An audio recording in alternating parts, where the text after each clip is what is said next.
Hello.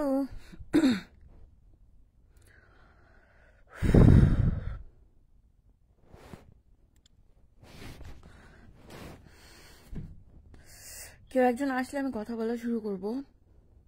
আচ্ছা, গতকালকে আমি বলছিলাম যে 10 মিনিট বা 5 মিনিটের মধ্যে এসে কথা বলবো, কিন্তু তারপর আমি ঘুমাই গেছি। সো 5-10 মিনিটের মধ্যে আসতে পারিনি। পুরোপুরি ঘুম থেকে উঠছি, এখন খাওয়া দাওয়া, ঘরটর গুছানো। ওকে, কেউ একজন আসছে আমার সাথে। তো আমি গতকালকে বলতেছিলাম যে মুনমুন, শারমিন শামস আর সঙ্গীতাপুর লাইফ নিয়ে আমি একটু কথা বলবো। লাইভ নিয়ে আমার কোনো নেগেটিভ কিছু বলার না, আমি যা বলবো সবই পজিটিভই বলবো, যে ওনারা ভালো কথা বলছেন যা বলছে। কিন্তু আমার কাছে মনে হয় কি যে মানে আমি কিছুটা হয়তো এই মুহূর্তে একটু পেসিমিস্টিক মোডে আছি। পেসিমিস্টিক মোডে আছি বলতে আমি একটু বুঝাই জিনিসটা কি। সেটা হচ্ছে বাংলাদেশের মানুষদেরকে, মানে আমি এই জিনিসগুলো তো অনেক সময় বলছি, এই দেশের মানুষদের কাছে নাম্বার মিনস নাথিং। এরা নাম্বার, স্ট্যাট, ডেটা, এগুলো ওদের ফিলিং হচ্ছে এদের সবচেয়ে বড় অবজেক্টিভিটির মানদণ্ড। ওদেরকে যদি দেখানো হয় যে বাংলাদেশের ফাইন্যান্সিয়াল প্রবৃদ্ধি বিগত এত দশকে বাড়ছে, ওয়েট আমার হাত দিয়ে ধরতে হচ্ছে তো, ওকে, হ্যাঁ, ওদেরকে যদি আমি বলি যে বাংলাদেশের ফাইন্যান্সিয়াল প্রবৃদ্ধি বিগত এত দশকে বাড়ছে, ডাজেন্ট ম্যাটার না। আমার অনুভূতি বলতেছে যে না, ফাইন্যান্সিয়াল সূচক বাড়ে নাই। আমার অনুভূতি বলতেছে এটা কমছে, বিকজ করোনার পর ওয়ার্ল্ড ওয়াইডই জিনিসপত্রের দাম অনেক বাড়ছে। আমেরিকাতেও, মানে আমাদের এখানে একটা স্টোর আছে ডলার জেনারেল বা ডলার ট্রি। ডলার ট্রি এবং ডলার জেনারেলের কাজই হচ্ছে $1 অনেক কিছু দেওয়া। সেটা গরিবের স্টোর আর কি। আমরা যারা স্টুডেন্ট তারা হচ্ছে ডলার ট্রির নিয়মিত কাস্টমার। তো ডলার ট্রিতেই এখন জিনিসপত্র $1 দিচ্ছে না। $1 জিনিসপত্র $1.25, যেটা $1.25 দিতেছে, 1 কোয়ার্টার এক্সট্রা নিতেছে। সো পুরো ওয়ার্ল্ড ওয়াইডই না জিনিসপত্রের দাম অনেক বাড়ছে, কিন্তু এই জিনিসগুলো না আসলে বলে লাভ নেই। এই জিনিসগুলো বলতে গেলে যেটা হয় যে নাম্বার ইজ সামথিং। আমি বলছি যে বাংলাদেশের মানুষের কাছে নাম্বার মিনস নাথিং। তাদের সবচেয়ে বড় জায়গা হচ্ছে তাদের অনুভূতি। If they feel like things are going bad, things are going bad. তো ওদেরকে যদি আমি স্ট্যাট দিই যে এই ধরনের ইমপ্রুভমেন্ট হয়েছে বা এই ধরনের অবক্ষয় হয়েছে, statistically the number is there, pay attention to the number, they will never pay attention to the number. So এখন এই নাম্বারের বিষয়টা কেন আসতেছে এখানে একটু ব্যাখ্যা করি। ও আল্লাহ, আমার হাত ব্যথা হয়ে যেতেছে, আমার মনে একটা স্ট্যান্ড কেনা উচিত। তো নাম্বারের বিষয়টা কেন আসতেছে সেটা একটু ব্যাখ্যা করি। আমি যেটা খেয়াল করছি সেটা হচ্ছে এই দেশের মানুষরা, এই যে 82% মানুষ এই দেশে শরিয়া চায়। This is something I have been mentioning quite a few times.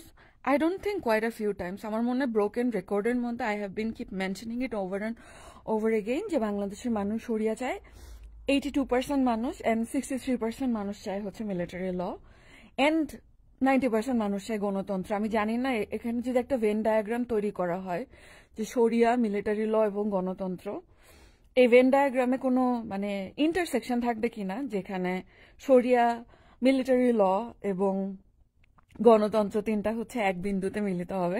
I don't think there is. তো ওই জায়গা থেকে আসলে আমি বলতেছি যে 82% মানুষ এই দেশে শরিয়া চায়। আমার হাত, 82% মানুষ এদেশে শরিয়া চায় আর 63% মানুষ চায় হচ্ছে মিলিটারি ল। তো 82% যারা শরিয়া চায়, 82% যে শরিয়া চায় এটা ওয়েল ডকুমেন্টেড। আপনারা যদি এখন গুগল করেন তাহলে দেখবেন যে এখানে বাংলাদেশের মানুষ পৃথিবীর কোন কোন, এটা নিয়ে একটা রিসার্চই আছে যে পৃথিবীর কোন কোন দেশের কত % মানুষ শরিয়া চায়। তো বাংলাদেশের সাইজটা হচ্ছে 82%। এখন গুগল করলে এখনই আপনার একেবারে মানে রাইট নাও দেন এন্ড দেয়ার ওটা পেয়ে যাবেন। তো এই কথাটা কেন বলতেছি, যারা মনে করতেছে যে আমাদের দেশে সামাজিক অবক্ষয় বা আমাদের সমাজ এখন একটু খারাপের দিকে আছে, অনেকেই মনে করতেছে, তাদের জন্য bad news. This is what we wanted all along. We বলতে we the Bangladeshi people, I never wanted that. আমি সবসময় ইসলামিস্ট রিজিমের বিপক্ষে ছিলাম, কিন্তু বাংলাদেশি মানুষ they always wanted this all along, so they got what they wanted. আমাদের দেশের মানুষদের মধ্যে ওই যে প্রথম আলোর জরিপে বলছে, এই জরিপটা এটা 4 বছর আগের জরিপ, বাট আমার মনে হয় না 4 বছরে সবকিছু চেঞ্জ হয়ে গেছে, একটা জেনারেশন পুরোপুরি শিফট হয়ে গেছে। 4 বছরের জরিপ, এটা আমি বারবার মেনশন করি ওই ভাঙা রেকর্ডের মতো, যে 51% পুরুষ, বিবাহিত পুরুষ হচ্ছে বাংলাদেশে মেয়েদেরকে ধরে মারে, তাদের ওয়াইফকে ধরে মারে। তো গতকালকে একটা বিষয় দেখলাম, এক মিলিটারি পার্সন, এটা কার, হৃদিতা HQ বা কোন একটা মেয়ে, আমার মেয়েটাকে ভালো লাগে, ওর ওয়ালা দেখলাম এক মিলিটারি পার্সন তার ওয়াইফকে মেরে প্রেসার কুকারে রান্না করে খেয়ে ফেলছে। সেটা নিয়ে আরেকজন ছেলে বলতেছে যে পাস্ট ইজ পাস্ট, ওনার জন্য এখন একটা মেয়ে খুঁজো। এখন জিনিসটা হচ্ছে কার কার আসলে ওই মিলিটারিকে বিয়ে করার ইচ্ছা আছে, যে তার আগের বউকে শুধু মারে নাই, মারছে এবং এভিডেন্স গাপ করার জন্য রান্না করে খেয়ে ফেলছে। কার কার ইচ্ছা আছে হাত তোলেন, হাত তোলেন যে আমার ইচ্ছা আছে এই মিলিটারি পার্সন। ও সে আবার মেনশন করছে, আমি এই অদ্ভুত পোস্টটা হচ্ছে আমার ওয়ালে দেব, সে আবার মেনশন করছে যে এর ফিউচার ভালো, এর টাকা পয়সা আছে, সো এই মানুষকে বিয়ে করলে হচ্ছে ভবিষ্যৎ উজ্জ্বল। তো কার কার এই ধরনের সাইকোপ্যাথকে বিয়ে করার ইচ্ছা আছে আমার আমার সিরিয়াসলি জানতে ইচ্ছা করে। সো এটা আসলে আমাদের দেশে এই যে বউ পেটানো, এটা খুব নর্মালাইজ। কয়েকদিন আগে মৌরিতা আপু, মৌরিতা আপু আমার খুব পছন্দের মানুষ, ওনার কথা বারবার মেনশন করি, আরো মেনশন করব। মৌরিতা আপু একটা সালিশে গেছে, ওনার একটা প্রপার্টি রিলেটেড খুব সম্ভবত একটা ক্রাইসিস হইতেছে। সো উনি হচ্ছে বিভিন্ন কমিশনারের অফিস হাবিজাবি এগুলোতে দৌড়াইতেছে একা একাই। আপু আমি যদি দেশে থাকতাম আমি তোমার সাথে দৌড়াইতাম, প্রমিস, আমি প্রমিস করলাম। আমার শুনে খুবই খারাপ লাগছে যে একা একা দৌড়াইতেছে, ওনার সাথে একজন কারো থাকা উচিত ছিল। তো ওই আপু একটা সালিশ দেখছে, সালিশ কোর্ট না, এটা কিন্তু সালিশ। সালিশে দুই বোনকে বাবা হচ্ছে দলিল করে সম্পত্তি দিয়ে গেছে। আবারও বলি, সালিশে দুই বোনকে বাবা দলিল করে সম্পত্তি দিয়ে গেছে। এখন সেই সম্পত্তি ভাইয়েরা বোনকে দিবে না, সেই ভাইদেরকে সম্পত্তি মানে বোনেরা দিবে না দেখে ওরা সালিশের আয়োজন করছে। আমি জানি না কি করে, মানে কোর্ট ছাড়া তারা, কোর্ট বাদ দিয়ে তারা সালিশকে রিলাই করতে পারলো এই অবস্থায়। তো সালিশের ইসাতে বলছে কি যে ওই প্রপার্টি দুইটা বোনদেরকে দিতে হবে, না দিয়ে দিতে হবে ভাইদেরকে। বলে বহু ভাইরা তো বোনদেরকে লাথি দিয়ে বাসা থেকে বের করে দেয়, তোমার ভাই যেহেতু তোমাদেরকে থাকতে দিছে, এই সম্পত্তি দিয়ে তোমরা কি করবা। তো তারপরে তারা হচ্ছে বোনদেরকে ওই সম্পত্তির টাকাটা, আমার 60 না 80 লক্ষ টাকার প্রপার্টি খুব সম্ভবত ছিল, কিন্তু সালিশে মীমাংসা হয়েছে যে ভাইয়েরা বোনদেরকে, দুই বোনকে 10 লাখ টাকা করে দিয়ে দিবে, দিয়ে ওই প্রপার্টি নিয়ে নেবে। সো তাদের মোটামুটি পার পার্সন হচ্ছে 50 লাখ বা 70 লাখ লস। তো এই কথাটা কেন বলুন, দিস ইজ রিয়ালিটি। আমাদের নারীবাদীরা তো স্টুপেড। আমি আমাদের নারীবাদীদেরকে আসলে পছন্দ করি না। অনেকে বলে যে এখানে মানবতা থাকলেই নাকি নারীবাদীরা, মানে যে কোনো মানুষের মধ্যে যাদের মধ্যে হিউম্যান রাইটস অ্যাওয়ারনেস আছে তারাই নাকি নারীবাদী। আমি এটার সাথে মানে কি বলবো যে ভেহেমেন্টলি ডিসএগ্রি করি। আমার কাছে মনে হয় যে নারীবাদ বাংলাদেশের একটা কালচার এবং ওয়ার্ল্ড ওয়াইডই একটা কালচার, যারা ফোকাস করে পৃথিবীর সমস্ত রাবিশ টপিকে। রাবিশ টপিক বলতে আমার স্বামী কি করতেছে, আমার ইশাক কি করতেছে, আমার রিলেশনশিপ কেমন যাইতেছে, নোটস প্রকাশ হয়েছে কিনা। আমি বলতেছি না এই টপিকগুলো substanceless, but there are dire things at hand. আর ওইটা ছেড়ে আমরা পোশাক যা খুশি তাই পরবো, এটা আসলে it's kind of আমরা মানে we are ignoring the fundamental rights and focusing on self actualization. নারীবাদীরা কখনোই ফান্ডামেন্টাল জায়গাগুলো দেখে না, they are stupid, এবং আমার তাদের প্রতি কোনো রেসপেক্ট নেই এবং কোনোদিন থাকবেও না। তো এই যে মেয়েগুলো, দুইটা মেয়ে তাদের সম্পত্তি পাইতেছে না ভাইদের কাছ থেকে, this is a dire situation and this is the reality of Bangladesh. একটা মেয়ে যখন বাবার দলিল নিয়ে আসছে, তারা এটা কোনো মৌখিক মুখে মুখে বলে দেওয়া সম্পত্তি না, সেটা হচ্ছে তাদের প্যারেন্টাল প্রপার্টি, যেটা বাবা দলিল করে দিছে। একটা মেয়ে যখন বাবা মারা যাচ্ছে তখন দলিল করা সম্পত্তিটা তার ভাই জবরদখল করতেছে, সেই মেয়েটার সোশ্যাল সিকিউরিটি কে দিবে? আমার কথা হচ্ছে এটা, বলবে হাজবেন্ড দেবে, যেই হাজবেন্ডদের 51% হচ্ছে ওয়াইফদেরকে ধরে মারে, তাদের সাথে যখন মেয়েরা থাকবে উইদাউট এনি প্রপার্টি, তখন তারা সমস্ত অ্যাবিউজ, শ্বশুরবাড়ির অ্যাবিউজ, হাজবেন্ডের পরকিয়া থেকে শুরু করে যত রকমের ঘটনা একটা মেয়েকে সাংসারিক জীবনে ডিস্ট্রেসড করতে পারে, সবকিছু তারা মেনে নিবে। এবং মেনে নিবে কেন? তাদের কোনো ফাইন্যান্সিয়াল ব্যাকিং বা তাদের কোনো সেফটি নাই। এবং আমাদের দেশে মেয়েদেরকে এনকারেজ করা হয় দেনমোহর না চাওয়ার জন্য। ডু ইউ নো যে দিস দেনমোহর is the safety net you have, this is the only thing you have. তোমার হাজবেন্ড রিলায়েবল না, তোমার শ্বশুরবাড়ি আরো বেশি রিলায়েবল না। Do you know that? তোমরা তো মনে করো যে বিয়েটা এভাবে কাজ করে যে তোমরা বিয়ে করবা, পরের দিন থেকে খালি সেক্স সেক্স সেক্স, একেবারে মরার আগের দিন পর্যন্ত তোমরা খালি বিছানায় থাকবা আর সেক্সই করবা, এবং প্রত্যেকটা সেক্স হবে ফার্স্ট সেক্স এবং ফার্স্ট কিসের মতো highly stimulating. Marriage sex is boring. আমার মনে হয় না 2-3 মাসের পর আর কোনো চার্ম থাকে। সো এত সেক্সও হবে না, এবং এত মানে তোমাকে নিয়ে ওই ফুল বাগানে হচ্ছে তোমার জামাই ঘুরবে না। পরের দিন থেকে তুমি কেন রান্না করলা না, তুমি কেন বাজার করলা না, তুমি কেন ঠিকঠাক মতো কোনো কিছু করলা না, তুমি রান্না করবা, সেই রান্নাকে শাশুড়ি বলবে যে এই দেখতে তো ভালো হয়েছে কিন্তু খাইতে তো ভালো হয় নাই। আমার নিজের শাশুড়ি শ্বশুর এই কথা বলছে, এক্স শাশুড়ি শ্বশুর। আমি আমার এক্স এর জন্য হচ্ছে হালিম রান্না করছিলাম আর হচ্ছে রসমালাই রান্না করছিলাম। দে রেসপন্ডেড উইথ দেখতে তো ভালো হয়েছে, খাইতে জানি কেমন হয়। আরে ভাই, আমি তোর বান্দি না, আমি কষ্ট করে রান্না করছি, এটা খাইতে ট্র্যাশ হোক আর যা খুশি তাই হোক। You can't say things like that to me, but they told me. So এই ধরনের মানে সারাক্ষণ ইমোশনাল অ্যাবিউজ একটা মানুষের উপর চলবে। সে ইমোশনাল অ্যাবিউজে তার হবে ইমোশনাল আউটলেট হবে স্ট্রেস ইটিং। আমি এটা করতাম, আমার যখন মন খারাপ হইতাম বসে বসে চকলেট খাইতাম, এবং তাতে আমার ওজন বেড়ে গেছে। এখন তোমার ওজন বাড়ছে কেন? তুমি তোমার চেহারা লাবণ্য খোদার খাসি হয়ে গেছো। এখন জিনিসটা হচ্ছে তোমরা আমাকে সারাক্ষণ স্ট্রেসে রাখবা, কুত্তার মতো ট্রিট করবা, এবং তোমাদের এক্সপেকটেশন হচ্ছে এই ট্রিটমেন্ট পাওয়ার পরে আমি হচ্ছে গিয়ে ক্যাটরিনা কাইফের মতো ফিগার মেনটেন করব। মানে একটা মানুষকে তো ভালো করার জন্য তাকে যে সে পরিবেশটা সেটা দিবে না। তো আমার মনে হয় যে আমার শ্বশুর বাড়ি বা আমার এক্স অনেক বেটার হাউস হোল্ড ছিল। আরো মানে আমি যদি মনে করি যে অন্য মেয়েদের, আমার এক্স মানে শ্বশুর শাশুড়ি এরকমই এডুকেটেড মানুষ, তো আমার মনে হয় না যে এরা সার্টিফিকেটের বাইরে অন্য কোনো জায়গা থেকে এডুকেশনকে প্রায়োরিটাইজ করে। তাদের মধ্যে কোনো কালচার নেই, এক্সট্রিমলি আনকালচার্ড। এবং আমার এক্স তো সারাক্ষণ বলতো তুমি গাইতে পারো, নাচতে পারো, আঁকতে পারো, এগুলো দিয়ে কি হবে? এগুলো কোনো লাইফ স্কিল না, তোমার একমাত্র লাইফ স্কিল হচ্ছে তুমি অনেক ভালো রান্না করতে পারো। তো এই যে একটা মানুষ, তার যে এতগুলো মানে আমি আর্টিস্টিক ট্যালেন্ট আমার আঁকারও আছে, গানেরও আছে, নাচেরও আছে, বাট একটু একটু, খুব আহামরি ভালো না, বাট সবগুলোর একটু একটু আছে, যে Jack of all trade master of নান টাইপের। তো ওই জায়গাগুলোতে আমার সবসময় হচ্ছে মানে এরকম ক্রিটিসাইজড হইতাম যে এগুলো দিয়ে কি হবে, এগুলো লাইফ স্কিল না। আমার লাইফ স্কিল করতে হবে যে আমাকে জব করা শিখতে হবে। আমি জব করতে পারি না বিকজ তখন আমার শরীরটা খুব খারাপ ছিল। এটা নিয়ে আমাকে এত খোটা দিত, দিন রাত, মানে সারাক্ষণ তোমার অসুস্থতা কেন, তুমি কাজ করতে পারো না কেন, তুমি টাকা কামাই করো না কেন, তোমার কাজ ভালো হয় না, তুমি কিচেন কাউন্টারের উপর এগুলো রাখছো। This is actually marriage life.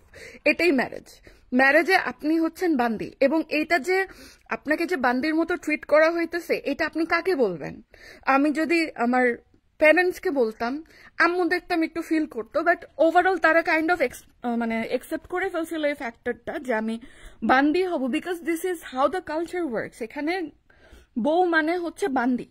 তো এই বান্দি কালচারে আপনি যখন সুকুমার বৃত্তির কথা বলবেন, আপনাকে ঠিক কেন শ্বশুর বাড়িতে পছন্দ করবে? আপনার জন্য এক একজনের ধর্ম যাইতেছে, এক একজন হচ্ছে গিয়ে জাহান্নামে চলে যাইতেছে এইসব নোংরা নাচ গান হাবিজাবির জন্য। সেখানে আপনি ঠিক আপনার সেলফ অ্যাকচুয়ালাইজেশন বা আপনার ব্যক্তি সত্তার বিকাশ আপনার হবে, এটা ভাবার কোনো কারণ নেই। শ্বশুরবাড়ি is a problem, husband is a bigger problem after marriage. তখন আপনার সেফটি নেট হচ্ছে আপনার ওই দেনমোহরের টাকাটুকু, যেটা আমার পার্সোনাল ইস্যু হচ্ছে আমি আসলে দেনমোহরের টাকা নিয়ে একটা বিশাল বড় ভুল করছি। আমি বেশি টাকা চাই নাই, ওই ভালো মেয়ে হইতে গেছিলাম। বাট আমার কাছে মনে হইতেছিল যে এখন অ্যাট দিস পয়েন্ট যখন পুরাপুরি ইসের ক্ষেত্রে মানে পুরাপুরি লাইফ থেকে একদমই ফুললি আইসোলেটেড হয়ে বসে আছি এবং একা একা আমি আমার জীবন কাটাইতেছি। নাও আই ফিল দ্যাট আমার আসলে আরো দেনমোহরের টাকা ডিমান্ড করা উচিত ছিল, কারণ অ্যাট সাম পয়েন্ট আমি যে পুরোপুরি একা চলবো এটা আমি জানতাম না, এবং এই একা চলার লাইফে আমার কোনো ফাইন্যান্সিয়াল প্রোটেকশন নাই। যদি ওই দেনমোহরের টাকাটুকু পাইতাম, অ্যাটলিস্ট আমি একটু শান্তিতে মানে একটা ভালো অঙ্কের দেনমোহরের টাকা রাখতাম, তাহলে আমি একটু শান্তিতে থাকতে পারতাম যে না আমার এখন ফাইন্যান্সিয়াল একটা ব্যাকিং আছে, না খেয়ে মরার টেনশন নেই। কিন্তু আমার তখন একটা হিউজ ফিয়ার ঢুকে গেছিল যে আমি কি বাঁচবো না মরবো, না আমার টাকা কই, কেমনি কি করবো। আর সবচেয়ে বড় কথা, আপনাকে একটা বড় অঙ্কের দেনমোহরের টাকা যখন শ্বশুর বাড়ি থেকে দিবে, তখন আপনার প্রতি আপনার শ্বশুর শাশুড়ি হাজবেন্ড সবার বিহেভিয়ার ভালো হবে। এরা মানুষ, মনুষ্যত্ব এদের মধ্যে নাই, এদের মধ্যে যেটা আছে এটা টাকাটা চিনে, তো যেটা চিনে সেটা দিয়ে আপনার কাজ করে নেওয়া উচিত। So never make that mistake of waiving দেনমোহর। দেনমোহর ভালো মতো, প্রয়োজন হলে যুদ্ধ করবেন, আর যদি দেনমোহর দিতে না চায় শ্বশুর বাড়ি থেকে বিয়ে করবেন না। অন্য আরেকটা ছেলে যে দেনমোহর দিবে প্রপারলি তাকে বিয়ে করবেন, সে জঙ্গলি হোক, জানোয়ার হোক, যা খুশি তাই হোক। বিয়ে ভাঙলে আপনি দেনমোহর দাবি করতে পারেন, এটার কারণে হইলেও সে আপনার সাথে ভালো বিহেভ করবে। সো এখানে একটা জিনিস যে মেয়েদেরকে ধরে ধরে মারা হয়, মেয়েদের সাথে অনেক বেশি অমানবিক আচরণ করা হয়, মেয়েদের কোনো ব্যক্তি সত্তার কোনো ইসে অ্যালাউ করে না, এবং ফ্যামিলি থেকে মেয়েদেরকে প্রপার্টি দেওয়া হয় না। ফ্যামিলি থেকে প্রপার্টি যে কতখানি জরুরি, মানে আমি আসলে I can't stress it enough. একটা মানুষের সেফটি দরকার। আমি তো দেশের বাইরে চলে আসছি, দেশের বাইরে চলে এসে এখন অ্যাটলিস্ট করে খাইতেছি। বাংলাদেশে তো চাকরি নাই।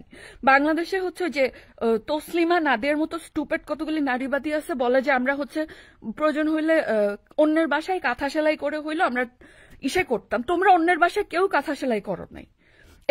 এই এক্স্যাক্টলি এই ধরনের সেন্টিমেন্ট আমরা প্রয়োজন হলে অন্যের বাসায় হচ্ছে কাজের লোক হয়ে, তো অন্যের বাসায় হচ্ছে কাঁথা সেলাই করে হাবিজাবি করে আমরা টাকা কামাইতাম। তোমরা কেউই নট তসলিমা, নাইদার তসলিমা নর নাদিয়া, তোমরা কেউই অন্যের বাসায় কাঁথা সেলাই করো নাই। This is the reality. তুমি নাদিয়া একটা খুবই ওয়েল অফ ফ্যামিলির মেয়ে, ওর ফ্যামিলিগত ফাইন্যান্সিয়াল ব্যাকিং অনেক বেশি আছে, এবং তসলিমা নাসরিন হিউম্যান রাইটস এর কথা বলে বিভিন্ন জায়গা থেকে টাকা পয়সা, ফান্ডিং, স্পন্সর ম্যানেজ করে কোনো সোশ্যাল ওয়ার্ক না করে সব নিজের পিছনে ঢালতেছে, এবং অ্যাসাইলামের কারণে ওনার কিছু স্টাইপেন্ড আছে। সব মানুষ এভাবে জীবন চালায় না। আমি এটাকে ইসে করতেছি না, ডেমোনাইজ করতেছি না। আমার মনে হয় সার্ভাইভাল যে যেমনে পারে বাচ্চা থাকুক, অ্যাটলিস্ট মরার দরকার নাই। বাট তোমাদের প্রোটেকশন আছে। যেই মেয়েগুলো আমাদের সোসাইটি, হ্যাঁ আপু আমি ইমোশনাল হয়ে যেতেছি, কারণ আমাদের দেশের মেয়েদেরকে নিয়ে কেউ চিন্তা করে না। যেই মেয়েগুলো আমাদের সোসাইটিতে বাবা মার থেকে সম্পত্তি পায় না, শ্বশুর শাশুড়ি থেকে সম্পত্তি পায় না, তাদের সম্পত্তিটা আগে সিকিউর করেন। সিরিয়াসলি তাদের প্রোটেকশন লাগবে। আমাদের কোনো সোশ্যাল ওয়েলফেয়ার কিছু নাই যে একটা মেয়ে যদি কোনো কারণে স্বামী প্রত্যাখ্যাত হয়, পরিবার প্রত্যাখ্যাত হয়, সে যে কোথায় যাবে, এটা কই যাবে, মানে কই যাবে, কোন পুনর্বাসন কেন্দ্র আছে, কোন জব। আমাদের তো কোনো মিনিয়াল জব অপরচুনিটিও না। আমাদের এখন মনে হয় ঢাকা শহরে কিছু মিনিয়াল জবের মধ্যে আছে, ফাস্টফুড চেইনে আপনারা ইসে করতে পারবেন, ওয়েট্রেস হইতে পারবেন, এটা একটা মিনিয়াল জব আছে। ডেলিভারি বয়, ডেলিভারি গার্ল আর একটা মিলিয়াল জব আছে। আর 3 নম্বর মিলিয়াল জব সেটা হচ্ছে প্রাইভেট পড়াইতে পারবেন, টিউশনই করতে পারবেন। কিন্তু আমাদের তো কোনো ইসে নাই। আমাদের এই টিউশনিটা হয়তো আমি করাইতে পারতাম, যেহেতু আমার একটা ঢাকা ভার্সিটির সার্টিফিকেট আছে, কিন্তু একটা মানুষ একটা মোটামুটি well of family, well of মধ্যবিত্ত ফ্যামিলিতে বড় হয়ে ঠাস করে না ওয়েট্রেসের কাজ করতে পারে না। সে চাইলেও পারে না, তার বাপ মাই দিবে না যে তুমি তো আমার মান সম্মান সব নাই করে দিতেছ। তার সে ঠাস করে একটা ডেলিভারি গার্লের কাজ করতে পারবে না, এটাও তার বাপ মাই দিবে না। ওইখানেও এই কথাই বলবে যে তোমার মান সম্মান নাই, তুমি এত বড় একটা ফ্যামিলির মেয়ে। এত বড় ফ্যামিলি কিন্তু বিপদে পাশে দাঁড়াবে না, কিন্তু সে যখন নিজের লিভিংটা সিকিউর করতে যাবে তখন ফ্যামিলি স্ট্যাটাস একটা বিশাল ইস্যু হয়ে যায়। তো এই জিনিসগুলো ওই ঠাস করে একটা মধ্যবিত্ত ফ্যামিলিতে বড় হওয়া মানুষ ঠাস করে হচ্ছে অন্যের বাসায় যে কাজ করবে, এগুলো না মানে ইউটোপিয়া বলবো না রাবিশ বলবো আমি জানি না, বাট এই ধরনের রাবিশে আমাদের ফেমিনিস্টে আমাদেরকে ইসে করে। অথচ তাদের দরকার ছিল অ্যাট ফার্স্ট বাংলাদেশে মেয়েদের প্রপার্টি রাইট, সিকিউরিটি, এটা সেফটি অ্যান্ড সিকিউরিটি, এটা ফান্ডামেন্টাল রাইট, এটা নিয়ে কথা বলা। এখানে একটা মানে শুধু সিকিউরিটি সেফটি না, আমাদের ইসলামিক আইনেও মেয়েরা যতটুকু পায় ভাইরা সেটা দিতে চায় না। অ্যাটলিস্ট এইটুকুও যদি পায়, মানে 1/3ও যদি পায়, দেনমোহরটুকুও যদি পায়, তাও আমার মনে হয় যে একটা মেয়ের একটা সেফটি থাকে। কিন্তু না, তোমাদের হইতে হবে, তোমাদের দেনমোহর 1 টাকাও নেওয়া যাবে না, তোমাদের হইতে হবে তোমাদের ভাইকে এত ভালোবাসতে হবে যে ভাইয়ের জন্য তোমরা রাস্তায় নেমে যাবা, বোনরা ওইদিকে গোয়ামারা খাইতেছে, ওইটা নিয়ে তোমাদের কোনো মাথা ব্যথা নাই। আর ভাইয়ের কাছ থেকে কোনো প্রপার্টি নিবা না, তুমি আজীবন গোয়ামারা খাইতেছো, সেটা নিয়েও তোমার কোনো মাথা ব্যথা নাই। তোমাদের জন্ম হয়েছে গোয়ামারা খাওয়ার জন্যই। তোমরা তোমরা আমার ভাইয়ের জন্য হচ্ছে নাইমে গেছো, কিন্তু তোমাদের বোনের জন্য তোমাদের কোনো দরদ নাই। তোমাদের বোনরা যে এখন সারাক্ষণ পিডার উপরে আছে একটা শরিয়া রেজিমে, তোমরা কি মনে করো মেয়েরা কোনোদিন প্রপার্টি পাবে? শুধু প্রপার্টি শুধু বাদ দিলাম, এডুকেশনের রাইটও তো আমার মনে হয় যে উইদিন গিভ ইট 5 ইয়ার। এই রেজিমটা যদি 5 বছরই থাকে, আল্লাহ না করুক, বাট এটা যদি 5 বছরই না থাকে, 5 বছরই থাকে, তোমরা দেখো যে মেয়েদের এডুকেশনাল পার্টিসিপেশন, জব পার্টিসিপেশন এগুলো কোথায় যে নামে। গার্মেন্টস গুলো বন্ধ করে দিতেছে। এখন দেখছি যে একটা লোক ওই বাজারে যে মুখে মাইক বাজায় বলতেছে, ভাই সব এখানে কোনো মহিলারা আসতে পারবে না। এই যে মহিলারা যে আসতে পারবে না বাজারে, এই মহিলারা কি করবে? এই মহিলারা করবেটা কি? মহিলাদেরকে তো মানুষ হিসেবেই দেখতেছেন এই জানোয়ারের পুতগুলি। তো এই জায়গায় তোমরা যে ভাইয়ের জন্য ঢং মারাইতে নেমে গেছো, এখন এই ভাইগুলো যেই জানোয়ারগুলোর জন্য তোমরা নামছো রাস্তায়, সেই জানোয়ারগুলো তোমাদের জন্য কোনো কেয়ার করে না। এটা হচ্ছে সবচেয়ে বড় বড় রিয়ালিটি। জানোয়ারগুলো এমনিই করতো না। এমনি আমার যেটা মনে হয় যে অনেকটাই প্রোগ্রেসিভ রেজিম হিসেবে মানে আওয়ামী লীগ রেজিম পরিচিত, যদিও না, বাট বাংলাদেশে এটাই আমাদের একমাত্র ভায়াবল অপশন। এই আওয়ামী লীগের সময়ও জানোয়াররা তোমাদের জন্য কেয়ার করতো না, বাট অ্যাটলিস্ট মানে আমার মনে হয় যে কিছুটা একটু একটু করে প্রোগ্রেস হইতেছিল। আর এখনকার যে রেজিম, সে রেজিমে আমার মনে হয় না তোমাদের আর কোনো, তোমাদের হচ্ছে বুয়েটে আগে মেয়ে ছিল 22%, এখন 16% নামছে এক জায়গায় দেখলাম। আপু আরো নামবে দেখেন বুয়েটে। আরো, এটা তো বুয়েট তো হচ্ছে আপনি একটা প্রতিষ্ঠানের কথা বলতেছেন, তো আমাদের মেইন স্ট্রাগলটা শুরু হয় প্রতিষ্ঠান পাশ করার পর। ওইখান থেকে আপনারা চাকরির ক্ষেত্রে যে যাবেন, আপনাদের জব কই? আপনারা কোথায় যে চাকরি করবেন? আর আপনারা জব করলেন, একটা এন্ট্রি লেভেল জব পাইলেন, তারপরে কোনো প্রমোশন নাই, আপনাদের কোনো প্রমোশন হবে না। এরকম একটা জায়গায় আপনারা কিভাবে মানে কি নিয়ে থাকবেন? আমার তো এখন মনে হয় যে এখানে বাংলাদেশে একটা এন্ট্রি লেভেল জব হবে মেয়েদের, তারপরে প্রমোশন আটকে দিবে, তারপরে প্রমোশন হবে না। প্রমোশন হইতে গেলে বলবে যে আইদার শুইছে পোলাগোর সাথে, ওর কোনো যোগ্যতা নেই। যোগ্যতা তো সামথিং, এটা বাংলাদেশের মেয়েদের থাকে না। আসমাউল হোসনা, শম্পাপু, আমি আপনাকে অনেক অ্যাডমায়ার করি, মানে বিউটি উইথ ব্রেইন কম্বিনেশন যেটা বলে, আপনাকে ওটাই মনে হয়। এবং আমি মানে খুবই গ্ল্যাড যে আপনি আমার সাথে জয়েন করছেন এবং আমার সাথে কথা বলতেছেন। তো মেয়েদের যে বুদ্ধি থাকে, দিস ইজ অ্যান আইডিয়া, মেয়েদের যে যোগ্যতা থাকে, এই আইডিয়াটা তো এদেশে এক্সিস্টই করে না।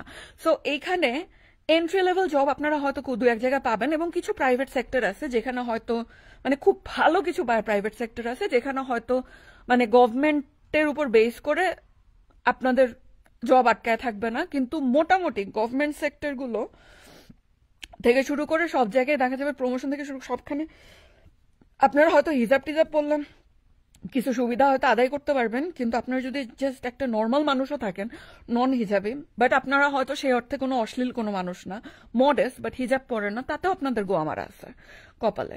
তো এই যে একটা শরিয়া রেজিম হচ্ছে লোকে নিয়ে আসছে আমাদের দেশের মানুষরা, এটা আমার মনে হয় এই যে শম্পাপু, মানে উনি আমার ছোটই হবে কিন্তু আমি সবাইকে আপনি এবং আপু বলেই ডাকি। শম্পাপুই তো মনে হয় যে সারাক্ষণ ডিপ্রেশনে ভুগে, ওনাকে দেখি। আমাদের দেশের মেয়েরা কেন এত ডিপ্রেশনে ভুগে বলেন তো? আমার কাছে মনে হয় যে এরা ডিপ্রেশনে ভুগে না, এরা ভুগে হচ্ছে লো সেলফ এস্টিমে ভুগে। আমাদের সোসাইটিতে মেয়েদের কোনো সোশ্যাল রিওয়ার্ড নেই। এরা কোনো একটা জায়গায় থাকলে এদেরকে সারাক্ষণ ছোট, এদের মানে কগনিটিভ ক্যাপাসিটিকে হচ্ছে সারাক্ষণ ছোট দেখাবে, এদের কন্ট্রিবিউশনকে সারাক্ষণ ছোট দেখাবে। কোনো ছেলে যদি একটা কিছু হয় সেটা নিয়ে হাক ডাক পেরা যায়, কোনো মেয়ে কিছু একটা বললে ও তো খালি মুখস্থ বিদ্যা, ও তো হার্ড ওয়ার্কিং, ওর কোনো ব্রেন নাই, বুদ্ধি নাই, ওর কোনো ক্রিয়েটিভিটি নাই, সমস্ত ক্রিয়েটিভিটি ব্রেন বুদ্ধির দায় হচ্ছে ছেলেদের। এই ধরনের ঘটনা যখন একটা মেয়ের সাথে ঘটে, পরিবেশে ওরা চাপ দিয়ে ধুয়ে ফেলে, তখন তার যেটা হয় কি, ওই যে সেলফ ডাউটে সে ভুগতে থাকে, সেরোটোনিন লেভেল নাইমা যায়। সেরোটোনিন লেভেল নামলে ডোপামিন স্টেবল থাকার কোনো কারণ নেই, সেটাও নেমা যায়। Chronic anxiety, chronic depression, chronic panic attack.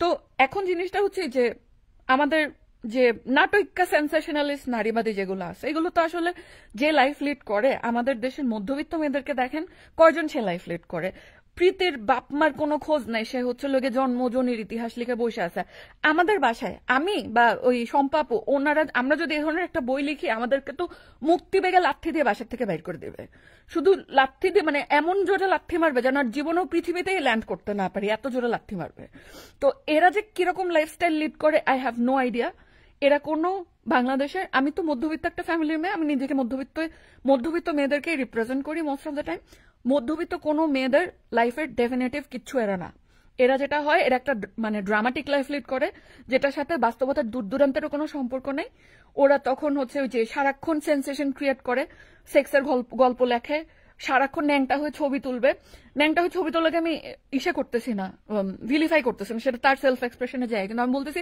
How realistic is that আমাদের মধ্যবিত্ত ফ্যামিলির কয়টা মেয়ে জাস্ট হাতের সামনে একটা কাঁথা ধইরা গায়ের কোনো জামা কাপড় ছাড়া হচ্ছে আমরা ছবি তুলতে পারবো বাপমার লাথি না খায় এটা তো রিয়েলিস্টিক না আমার কাছে মনে হয় এটা রিয়েলিস্টিক না এদের হয়তো বাপমার সাথে কোনো কানেকশন নাই কিংবা অনেক বেশি বড় লোক কোন একটা এরা এরা এরা মানে এক্সেপশন টু দ্য নর্ম আমি সাধারণ মানুষদের কথা বলতেছি এই মেয়েগুলোর লাইফের সেফটির কথা সেফটি হচ্ছে আমার মনে হয় যে প্রাইমারি দুটো হচ্ছে গিয়ে এদের প্রপার্টি মেয়েদের প্রপার্টি রাইটের কথা বলতে বলতে বলে মুখে ফেনা তুলে ফেলছে এদের প্রপার্টি লাগবে ফার্স্ট অফ অল যাদের যতটুকু প্রপার্টি আছে এইটুকুই তারা পাক ডোন্ট ডিচ দেন মোহর কখনোই না এত ভালো মানুষ হওয়ার দরকার নেই মানুষ এই দেশের মানুষকে বিশ্বাস করছো তো তুমি মরছো আমি বলতেছি না মানুষকে বিশ্বাস করা উচিত না মানুষকে অবশ্যই বিশ্বাস করা উচিত কিন্তু আমার মনে হয় যে বাংলাদেশের মানুষকে বিশ্বাস করা উচিত না এরা প্রবলেমেটিক তো এই দেশের মানুষকে বিশ্বাস করা উচিত না তুমি যদি একটা ভালো অঙ্কের দেনমোহর নাও তাহলে যেটা হবে কি নট অনলি তোমার বিয়ে ভেঙে গেলে তোমার একটা ফাইন্যান্সিয়াল ব্যাকিং থাকবে তার থেকে অনেক বেশি যেটা হবে যে তুমি যদি ইসে করো মানে সংসারেও থাকো যেহেতু একটা ফিয়ার থাকে যে এই মেয়ে তো চলে গেলে আমাকে এতগুলো টাকা দিতে হবে ওই ফিয়ারটাই তোমাদেরকে একটা সেফটি দিবে যে কয়েকদিন আগে ওই আসিফ নজরুল বেয়াদ্দপটা দ্বিতীয় এবং তৃতীয় বিয়ের উপরে যে কর ছিল সেটা সরাই ফেলছে করটা কি টাকা তো খুব বেশি না করটা কি রিপ্রেজেন্ট করে করটা হচ্ছে যে একটা মানে দ্বিতীয় বিয়ে করতে হলে 800 টাকা চতুর্থ বিয়ে হলে 20,000 টাকা এরকম 10,000 টাকা এরকম খুবই অল্প অ্যামাউন্টের একটা টাকা যারা আসলে 2-3টা বিয়ে করার সামর্থ্য রাখে তারা ওই 8-10 হাজার টাকা এমনি দিতে পারবে কিন্তু এটা একটা ডিসকারেজমেন্ট যে তুমি প্রথম বিয়ের পর দ্বিতীয় বা তৃতীয় বিয়ে করো না এটা কিন্তু একটা ডিসকারেজমেন্ট এটা একটা মানে ডেটারেন্স যে এটা একটা নিরুৎসাহিত করা একটা মানুষকে একটা কর আরোপ করে এটাকে একটা নিরুৎসাহিত করা সেটা উঠাই দিছে আসিফ নজরুল তার মানে আপনারা চিন্তা করেন যে এরা এই পারভার্ট গুলো ও তো একটা পারভার্ট ওর তো আসলে 100টা বিয়ে করার ইচ্ছা আছে ওর তো পুরো হারেম তৈরি করার ইচ্ছা আছে এই পারভার্ট গুলো যখন তুই বেটা পরকিয়া করবি কর কিন্তু তুই যখন দ্বিতীয় বিয়ে করবি বা তৃতীয় বিয়ে করবি তখন যে করটা সেটা তুই উঠাইলি কেন তার মানে হচ্ছে এখানে যে একটা মেয়েদের ইমোশনাল যে জায়গাটা যে এখানে অবশ্য একটা সেকুলার ক্লজ আছে আমাদের আইনে যে প্রথম বউয়ের ইসা লাগবে প্রথম বউয়ের পারমিশন লাগবে তো আমার মনে হয় না যে বাংলাদেশে দ্বিতীয় বা তৃতীয় বিয়ে করার জন্য আসলে প্রথম বউয়ের পারমিশনের জন্য খুব বেশি ওয়েট করা লাগে ফ্যামিলির থেকে চোদা দিয়ে বাইর করে দিচ্ছে শ্বশুর বাড়িতেও খাইতেছে সোদা সো ওই মেয়ের আসলে খুব একটা সে নাই মাথার উপরে একটা ঘুষি মারলে ও রাজি হয়ে যাবে তুমি বিয়া করার একটা আমি চরম ভুক্তভোগী পরিবারের প্রতিটা মানুষ ঠকিয়েছে জীবনের অনেক বড় একটা হাহাকার অধ্যায় মনের গহীনে লুকায়িত আছে এখন তো হুজুরের মাইয়া হয়ে অন্য ধর্মের একজনকে সঙ্গী আই এম রিয়েলি সরি এখন আর কাউকে তোয়াক্কা করি না একটা না 18 বছর ডিপ্রেশনে ছিলাম কাউকে পাশে পাইনি হাজারবার ডেকেও পাইনি অথচ বারবারই আত্মনির্ভরশীল ছিলাম উষ্টা খেতে খেতে বুঝে গেছি বুড়া আঙ্গুল না দেখে চললে ধুকে ধুকে শেষ হয়ে যেতে হবে এই সমাজে যে সম্মানের দোহাই দেয় সে সম্মানটা মূলত এই সমাজে যে সম্মানের দোহাই দেয় সে সম্মানটা আমি আপনাকে বলতেছি এই সমাজে ভালো মেয়ে হচ্ছে যারা ছেলেদের স্বার্থ প্রিজার্ভ করে চলে সো আপনি যখন পুরুষতান্ত্রিক সমাজের পুরুষদের স্বার্থ এটাকে মেইনটেইন করে চলতে পারবেন আপনার লাইফস্টাইলটাই হবে হচ্ছে পুরুষদের স্বার্থকে কিভাবে প্রোটেক্ট করতে হয় আমি আবারও বলতেছি এখানে কিন্তু বিচ্ছিন্ন ভালো ছেলে আছে আমি তাদের কাউকেই ছোট করতেছি না কিন্তু ইন জেনারেল একটা পেট্রিয়ার্কাল সোসাইটি কিভাবে ফাংশন করে আমার কনসার্নটা ওইখানে যে আপনি যদি একটা পেট্রিয়ার্কাল সোসাইটিতে থাকেন সেই সোসাইটির ভালো মেয়ের সংজ্ঞা হচ্ছে তার জীবনটা পুরুষের স্বার্থ শুধু না, তার ডিজায়ারকেও কিভাবে প্রোটেক্ট করে চলতেছে। আমি আপনাকে যে জিনিসটা বলি যে ডিজায়ার আর স্বার্থর ব্যাপারটা তো একটা ব্যাপার। ধরেন আপনি দেনমোহর নিলেন না, আপনি প্রপার্টি নিলেন না, এই প্রপার্টি না নেওয়া বা দেনমোহর না নেওয়ার কারণে আপনার ভাই, আপনার হাজবেন্ড লাভবান হইল, এটা তো স্বার্থ, সরাসরি বৈষয়িক স্বার্থ। অন দি আদার হ্যান্ড, আপনার জীবন লাইফস্টাইল এমন ভাবে হইতে হবে যেটা পুরুষদের গোপন ডিজায়ার। মানে আপনি একজন এক্সট্রিম বোরকালি হবেন হচ্ছে রাস্তায়, হাজবেন্ডের কাছে বিগেস্ট হোর হবেন। তাদের ডিজায়ারটা, আপনার হাজবেন্ড মরে গেলে আপনি জীবনও বিয়ে করতে পারবেন না। এই ডিজায়ারটাকেও কিভাবে প্রোটেক্ট করে চলে, এটা কিন্তু স্বার্থ না শুধু, বৈষয়িক স্বার্থের বাইরেও ছেলেদের যে ডিজায়ার, সেই ডিজায়ারটাকেও কিভাবে প্রোটেক্ট করে, সেইভাবে যদি আপনি চলতে পারেন, আপনি ভালো মেয়ে। আপনার নিজের কোনো চাহিদা, আপনার নিজের কোনো অ্যাম্বিশন, আপনার নিজের কোনো ইভেন প্রোটেকশন, মিনিমাম প্রোটেকশন, আপনি যদি আপনার ফ্যামিলি মানি বা হাজব্যান্ডের কাছ থেকে নর্মাল মানি, মিনিমাম প্রোটেকশন যদি চান, আপনি খারাপ মেয়ে। তো এখন যেখানে ভালোত্ব এবং খারাপত্বের সঙ্গে এরকম বায়াসড, এরকম আনজাস্ট, সেখানে ভালোত্ব বা খারাপত্বের সঙ্গে আপনার কতটুকু চোদা উচিত, এই হিসাবটা আপনি করবেন। আপনার যদি মনে হয় যে এই ফালতু সংজ্ঞা আপনার কাছে খুব ইম্পর্টেন্ট, তাহলে শুধু ফালতু সংজ্ঞা না, আমাদের দেশের অ্যাভারেজ আইকিউ 74 অ্যাভারেজ আইকিউর একটা দেশের মেজরিটি গাবর। এই গাবরদের, মানে এই স্টুপিড ইডিয়েটদের কথায় আপনি কতটুকু চলবেন বা এদের কথাকে পাত্তা দিয়ে আপনি কতটুকু হচ্ছে জীবনকে সাজাইতে চান, that is up to you. But আপনাকে আমি জাস্ট একটা ইসে দেই, আমার একটা পাবলিক স্পিকিং টিপস ছিল। আমার জীবনের ফার্স্ট পাবলিক স্পিকিং অ্যাকচুয়ালি খুব ভালো হয়েছে। আমি কিন্তু অত ভালো পাবলিক স্পিকার না, স্পেশালি আই হ্যাভ স্টার্টারিং প্রবলেম, কিন্তু ওটা খুব ভালো হয়েছিল। কারণ কি, আমাকে যে লোকজন, মানে যেই লোকের আয়োজক ছিল, সে আমাকে স্টেজে ওঠার আগে বলছিল যে just think that everybody in front of you are dumb asses. And I took that to my heart. I actually believe যে সবাই আমার সামনে যে বসে আছে এগুলো সব গরু মার্কা মানুষ। Maybe that was true, but that wasn't. But that actually helped me. তো আমি আপনাকে এটা বলতে পারি যে আপনি যখন সোশ্যাল কনভেনশনের কথা যদি আপনাকে অনেক বেশি চাপানোর চেষ্টা করে, আপনি মাথা থেকে চিন্তা করবেন, ও আচ্ছা, এখানে মানুষের অ্যাভারেজ আইকিউ তো 74 অ্যাভারেজ আইকিউর মানুষ আসলে কি বোঝায়, এদের কোনো ভালো ডিসিশন, শুধু ভালো ডিসিশন না, আপনি যদি একটু চিন্তা করেন, আমাদের সোসাইটিতে স্বামীরা বউ পিটায়, অনেক স্বামীরা বউ পিটায়, অনেক বউরা কাজের মেয়ে বাচ্চাদেরকে পিটায় জঘন্যভাবে। শিশু শ্রম এখানে নর্মালাইজড, এখানে মসজিদ থেকে জুতা চুরি হয়। এই দেশের মানুষদের ঠিক জাজমেন্ট কতটুকু ভালো হইতে পারে, এই জিনিসগুলো এস্টিমেট করে দেখেন যে এরা আসলে কতটুকু ভালো জাজমেন্ট দিতে পারে। এরা আসলে অত ভালো জাজমেন্টের কিছু নাই, সো এদের জাজমেন্ট ম্যাটারও করে না। আর যাদেরটা ম্যাটার করে, they will stick to you, I promise you. তো এখন যে জিনিসটা বলতেছিলাম সেটা হচ্ছে, গতকালকে মুনমুন শারমিন শামস আর সঙ্গীতা আপু, তাদের যে বক্তব্যটা ছিল যে তারা এখন দেশ ঠিক করতে চায়, দেশ ঠিক হলে মেয়েরা ঠিক হয়ে যাবে। নো, ফার্স্ট অফ অল দেশ এখন ওটাই যেটা বেশিরভাগ মানুষ চাইছে। আমি মনে করি না আওয়ামী লীগ খুব ইজিলি আসতেছে, এটা আমার প্রেডিকশন, মেবি ভুল, কারণ প্রায় সময় হচ্ছে আমার ইসাতে, আমার নিউজ ফিডে, তারপরে ইউটিউবে এই জিনিসগুলো আসতেছে যে হ্যাঁ এইমাত্র ইউনুস পালায় গেল, সমন্বয়করা চলে গেল। আমার কাছে মনে হয় না, ইউনুস থাকুক বা না থাকুক, আমার মনে হয় না যে আওয়ামী লীগ খুব ইজিলি আসতেছে। সো আমাদের যদি ইউনুস হচ্ছে ইসেও করে, কোন একটা কি বলবো, একটা লেজিটিমেট একটা ইলেকশনও দেয়, হাই প্রবাবিলিটি হচ্ছে জামাত উইল উইন দ্য ইলেকশন। আমার মনে হয় না বিএনপিরও কোনো চান্স আছে, এটা হাই প্রবাবিলিটি। সো আমাদের মোটামুটি একটা রাইট উইং রেজিমকে for a long time deal করতে হবে।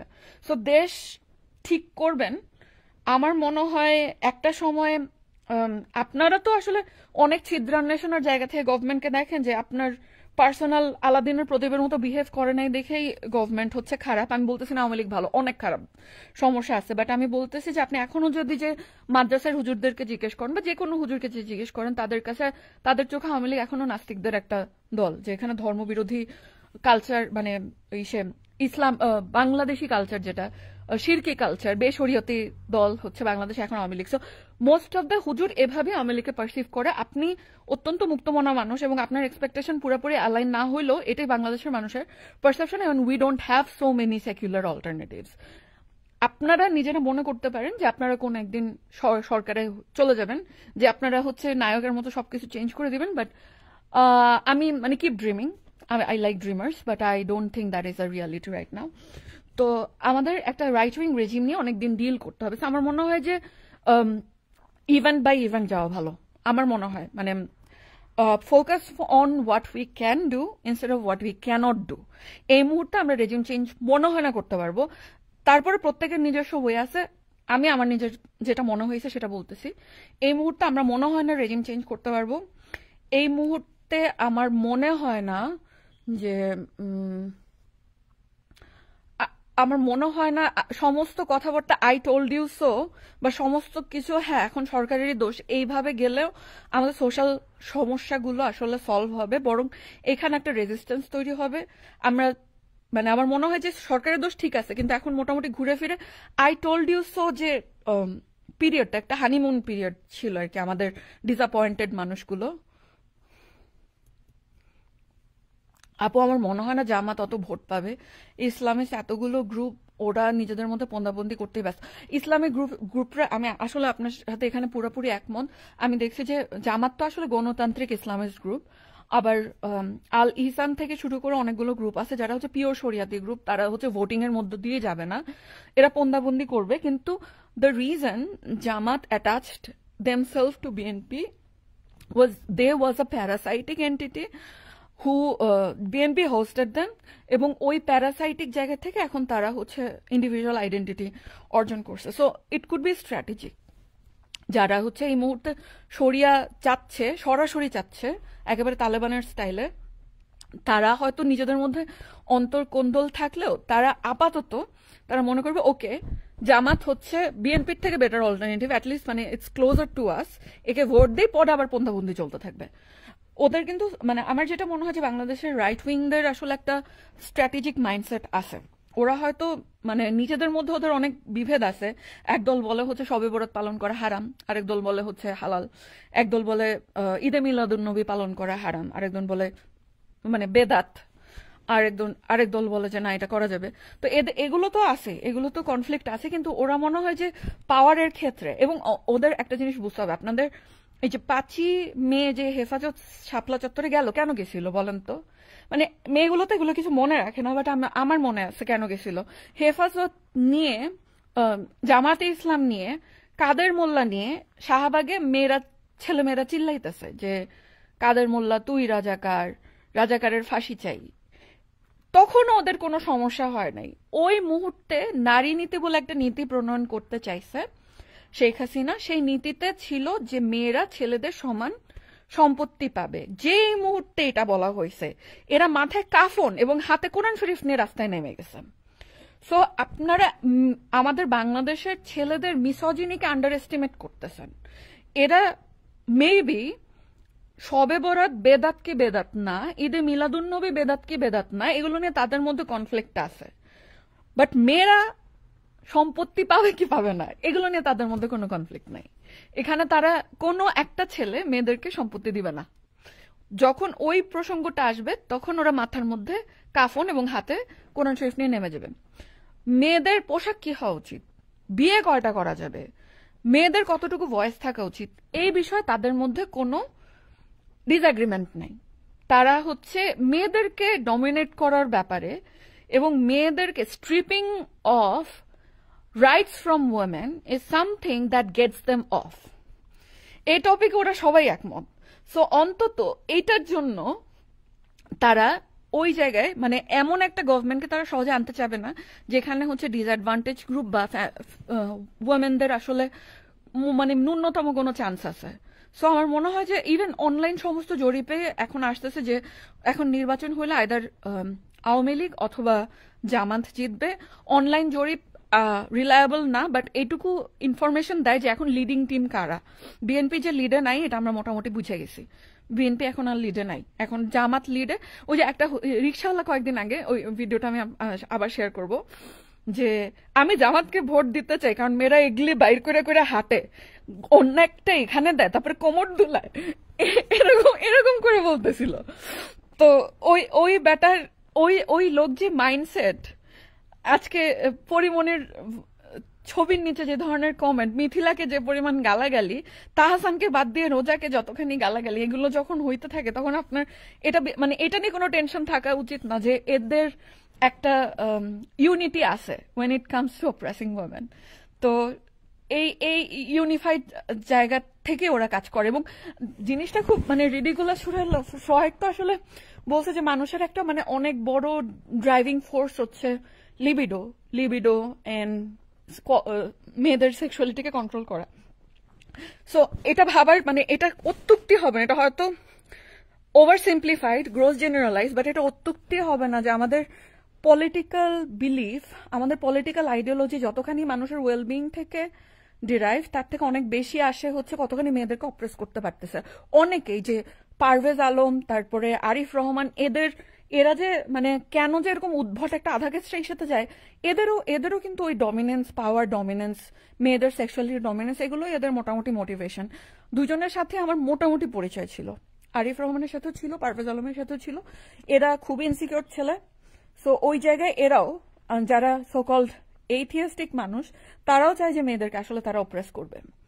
তো ওই জায়গা থেকে আমার মনে হয় যে মানে ওই জিনিসটা যদি ওরা ম্যানিফেস্টোতে আনতে পারে, নির্বাচনী ম্যানিফেস্টোতে যদি আনতে পারে যে আমরা ক্ষমতা আসলে মেয়েদের কোনো রাইট থাকবে না, আমার মনে হয় বাংলাদেশের এথিস্ট পোলারাও যায় যে এদেরকে ভোট দিয়ে আসবে জামানদেরকে। তো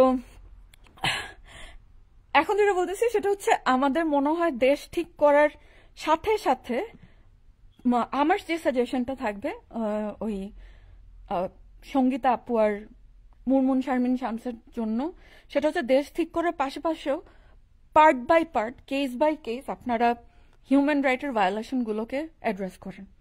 দেশ ঠিক হবে কি হবে না এটা খুব আনসার্টেন, বাট হিউম্যান রাইটের ভায়োলেশনগুলো এখনো হয়ে যাচ্ছে।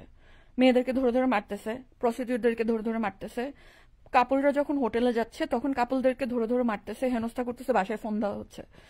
সো এই জিনিসগুলো যখন আওয়ামী শাসন ব্যবস্থা ছিল তখন ছোট একটা ইনকনভিনিয়েন্স হলে আপনার একেবারে ঝাঁক বেঁধে পড়ে যেতেন না যে ওই তানজিম সাকিব এই কথা কেন বললো, অমুকে এই কথা কেন বললো। এটাই করেন, ডু দ্যাট। আমার মনে হয় আপনারা যতটুকু জনসমর্থন পাবেন গভর্নমেন্টের বিরোধিতা করে, তার থেকে অনেক বেশি জনসমর্থন পাবেন একটা ইন্ডিভিজুয়াল একটা কেসকে অ্যাড্রেস করে। কারণ অনেকেই যারা গভর্নমেন্ট সমর্থন করে না তারাও দেখা যাবে যে ওই ইন্ডিভিজুয়াল কেসগুলোকে অ্যাড্রেস করাটাকে পছন্দ করতেছে। তারা আপনাদেরকে মানে ইসে করবে, তারা আপনাদেরকে সাপোর্ট করবে, মোরালি সাপোর্ট করবে। মেয়েদের জন্য প্রকৃত স্বাধীনতা আরো পেয়েছিলাম, এটা আমার মনে হয় এটা মোটামুটি শেষ, উই ব্যারিড ইট। তো তো আমার যেটা মনে হয় যে আপনারা ওইটা করেন, সমস্যাগুলোকে অ্যাড্রেস করেন। আপনারা যদি সমস্যা বাই সমস্যা অ্যাড্রেস করেন, মানে রিফর্মেটিভ জায়গা থেকে যদি করেন, তাহলে আমার মনে হয় অনেক সাধারণ মানুষও আপনাদের সাথে থাকবে। কিন্তু যদি আপনারা গভর্নমেন্ট, এখন তো মানুষজন আওয়ামী লীগকে পুরোপুরি একটা মানে নেগেটিভ এন্টিটি হিসেবে দেখে। সো আমার যেটা মনে হয় যে আপনি অ্যান্টি গভর্নমেন্ট কিছু বললে আপনাকে প্রো আওয়ামী লীগের মনে করবে, আর প্রো আওয়ামী লীগের মনে করলে আপনার যে কথার মেরিট বা ভ্যালিডিটি এটা অনেকখানি কমে যাবে। সো সেটা না করে মানে ঠিক আছে কিছু কিছু মানুষ তো কাজ করতেছে গভর্নমেন্টের এগেন্সে, ফরিদ আঙ্কেল আছে, লোচান আপু আছে, ওনারা করতেছে, ওনারা করুক। বাট যারা হিউম্যান রাইটস ভায়োলেশন নিয়ে কাজ করে তারা হিউম্যান রাইটসটাকে ফোকাস করুক। আমার মনে হয় এটার মেরিট অনেক বেশি। এটা একেবারে গভর্নমেন্ট নির্বিশেষে এটা মেরিটোরিয়াস একটা স্ট্যান্স। এবং আমার মনে হয় যে কিছুটা ইংলিশেও লেখালেখি করা উচিত, ইংরেজিতে বলা এবং ইংরেজিতে লেখা, সো দ্যাট যারা মানে বিদেশি মানবাধিকার সংস্থা শুধু অ্যাসাইলামের জন্য কাজগুলো করে না, মানে try to care for the girls, যারা বিদেশি মানবাধিকার সংস্থা তাদের চোখে জিনিসগুলো পড়ুক। আপনারা পত্রিকায় লেখেন, ইংলিশে লেখেন যে কি ধরনের হিউম্যান রাইটস এর ভায়োলেশন হইতেছে, এটা হয়তো অ্যাড্রেস করলে কিছুটা আমার মনে হয় কিছুটা রেজাল্ট আসবে। এটা ছিল আমার সাজেশন সঙ্গীতা আপু আর মুনমুন শারমিন শামসের প্রতি। ওনাদের টক আমার ভাল লাগছে, ওনারা অনেক থটফুল কথাবার্তা বলছে এবং আমি মনে করি যে ওনারা আরো বেশি থটফুল কথাবার্তা এবং থটফুল স্ট্যান্স নেবে। ওই তো অনেক কথা হয়ে গেল, অনেক বেশি এক্সাইটেড হয়ে গেছিলাম আমি, অনেক ইমোশনাল হয়ে গেছি। আমার সাথে যারা যারা ছিল, নুসরাত জাহান উর্মি, ইমদাদুল ইকরাম নোবেল, স্যার শরীফুল ইসলাম, ফজলে রাব্বি রিফাত, দেবনাথ সুবল, টিআই বাদল, তারিকুল আলম, রনি ফারহাদ, আক্তার হানিফ, অনিক হাসান, রিজওয়ান আহমেদ, জুবাইর ইবনে সাইদ, আমার সাথে যারা যারা ছিলেন তাদের সবাইকে thank you for joining me. আমি খুবই খুশি হয়েছি আপনারা আমার সাথে ছিলেন এবং অনেকক্ষণ ছিলেন। আমি অনেকক্ষণ গার্বেজ বকছি, thanks for tolerating that. Okay, see you again maybe next week, maybe. আমার সেমিস্টার যেহেতু চলতেছে, আমি অনেক দৌড়ের উপরে আছি।